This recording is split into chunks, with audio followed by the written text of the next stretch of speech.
Mr. President, the National Institutes of Health here in the Washington, D.C. area is the leading health research agency in the world. And we're very proud of that fact. One of the leaders of the NIH through presidents of both political parties was Dr. Francis Collins, who still is part of the Biden administration. But as head of NIH, he really brought the research capacity of that agency to a historic high. I visited him about 6 years ago and said, what can I do as a member of the Senate to help you when it comes to medical research? He said, well, the researchers that we count on to come through with the breakthroughs in medical research are never sure what Congress is going to do. Are you going to fund us this year as much money as last year, or are you going to cut our budgets? And some of the researchers give up even on promising projects because they're uncertain about their future. He said, the best thing you can do, Senator, is to get 5% real growth in the spending at the National Institutes of Health year in, year out. I said, Dr. Collins, I'll take you up on that. So I came back here to the Senate and discovered that the person I needed to win to my point of view on this was a Republican senator by the name of Roy Blunt from Missouri. He chaired the Appropriations Subcommittee, which funded that agency. So I went to Roy and I said, here's what Dr. Collins said. We all respect him. For a man who discovered the human genome, we should respect him. And he thinks 5% real growth can make a difference. Roy Blunt, Republican, said, I need to have Lamar Alexander, another Republican senator, on my side, and you need to make sure that Patty Murray is on your side. I said, well, I'm sure she is, but I'll double check. So we put together a team of 4 of us, 2 Democrats and 2 Republicans, and we did it. 5% real growth in the budget of NIH about 6 years ago. The response was positive across the nation. Researchers said, if this is going to be the future, we're going to stick with our research to see what we can find to help people alleviate suffering. And so our team put together an effort that raised the annual budget of the National Institutes of Health from $30 billion to $40 billion. It was a bipartisan effort and a good effort.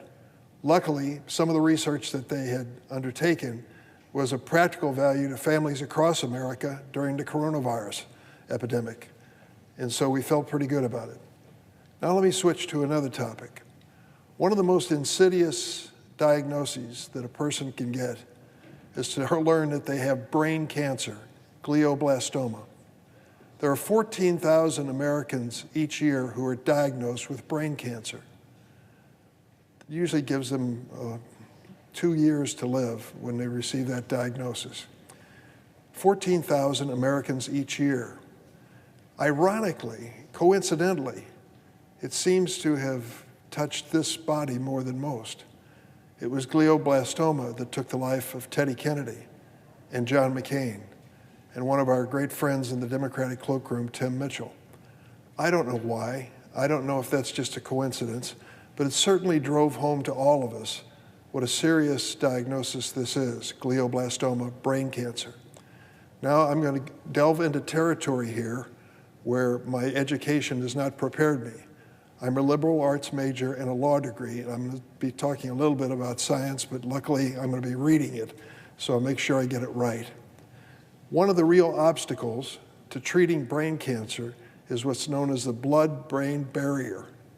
You can inject a medicine into an ordinary person, and it will flow through their veins, but it won't get into the brain. So the treatment of many brain cancers is very basic, surgery. Try to remove the tumor with surgery. But the problem is, of course, surgery can't capture every errant cancer cell that might be flowing through your brain, and eventually the brain cancer overcomes even surgical attempts. So there's always been a barrier, the blood-brain barrier, that treatment has been dealing with and trying to find a way to get into the brain with chemotherapy. Good news. The good news is that this morning it was announced that Northwestern University, which I'm proud to represent in the city of Chicago, has made some breakthroughs. If you'll bear with me for a moment, I want to make sure I state this properly. For the first time, previously unusable chemotherapy drugs reached brain tumors in humans after a cutting-edge procedure at Northwestern University in Chicago. Doctors achieved the breakthrough with an innovative mix of ultrasound and microbubbles that opened the blood-brain barrier to allow the drugs to pass through.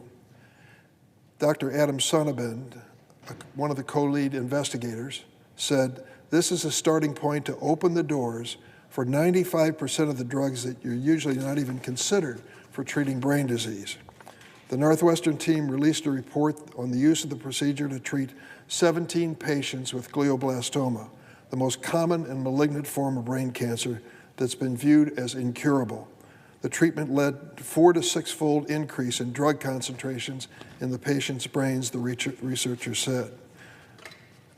Dr. Sonnabend goes on to explain the situation. The blood-brain barrier blocks many drugs used to treat cancer, also blocks the dye that they were using to see if they could finally go through this barrier. Dr. Sonnabend said, when he injected the dye while using the new ultrasound procedure, the dye appeared first in patients' blood vessels, but then it passed the blood-brain barrier to spread into the brain.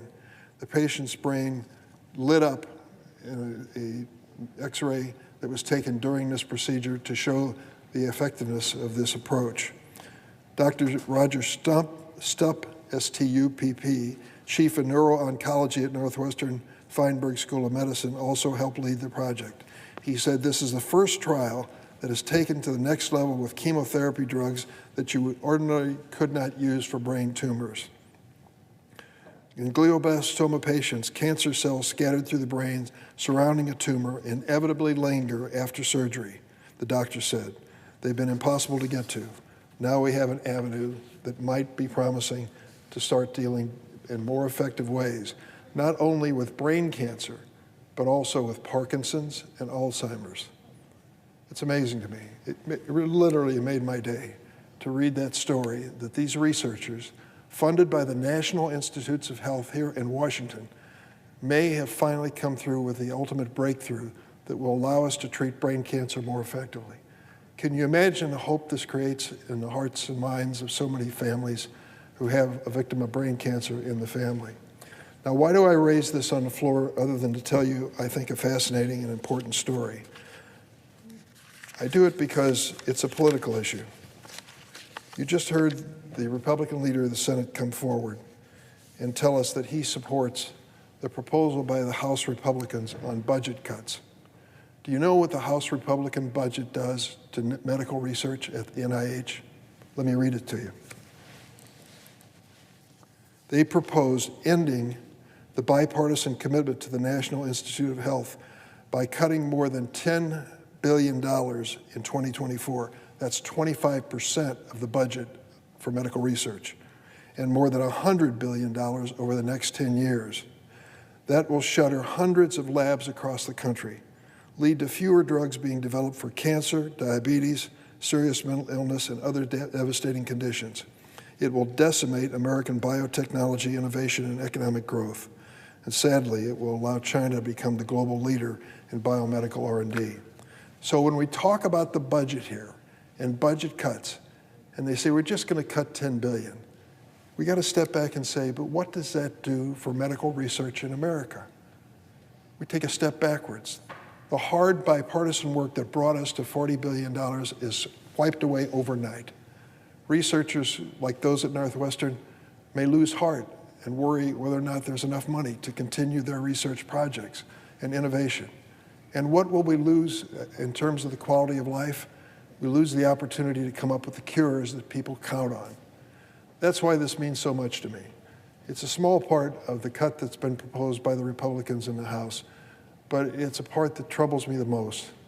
We've got to keep our commitment to medical research for the good of this nation and for the families that count on us to make certain we come up with new cures. We are blessed in America to have the best researchers on earth. I'd take them over any other country, and most Americans would. But are we going to stand by them, or are we going to make the deep cuts in areas like medical research as part of this political debate? Mr. President, I ask permission to speak on a separate topic.